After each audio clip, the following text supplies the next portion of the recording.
पोखरामा ग्यासको अभाव देखेपछि एक ग्यास डिलरले पछिल्लो 10 दिनदेखि आपतकालीन सेवा सञ्चालन गर्दै आएको छ। डिलरले वृद्ध, सुत्केरी, विभिन्न घटनाबाट प्रभावित परिवार, विद्यालय, महापुराण पूजा हुने स्थान र मृत्यु संस्कार भइरहेको ठाउँमा प्राथमिकताका साथ ग्यास उपलब्ध गराउँदै आएको जनाएको छ। ग्यासको आवश्यकता परेको पोखराका विभिन्न क्षेत्रमा बिना भेदभाव ग्यास पुर्याउने प्रयास भइरहेको डिलरको भनाइ छ। अन्य ग्यास डिलरहरूलाई समेत आवश्यकता अनुसार ग्यास उपलब्ध गराउँदै सङ्कटको समयमा सबैलाई सहज सेवा दिने प्रयास गरिरहेको बताइएको छ। ग्यास वितरणका क्रममा पोखराको प्रशासनबाट समेत निरन्तर सहयोग भइरहेको डिलरले जनाएको छ। आफूहरू ग्यास वितरण गर्न पुगेका स्थानमा प्रशासनले आवश्यक समन्वय तथा सुरक्षा व्यवस्थामा सहयोग गर्दै आएको बताइएको छ।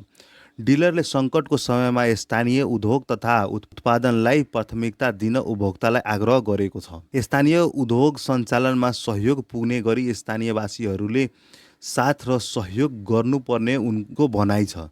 सङ्कटको समयमा सबै मिलेर एक अर्कालाई सहयोग गरौँ, कोही पनि भोकै बस्नुपर्ने आवश्यकता नआओस्, डिलरले आग्रह गरेको छ। त्यसै कसैले ग्यासको कालोबजारी गरी तोकिएको भन्दा बढी मूल्य मागेमा तत्काल जिल्ला प्रशासन कार्यालय कास्की वा सम्बन्धित डिलरलाई जानकारी गराउन उपभोक्तालाई आग्रह गरेको छ।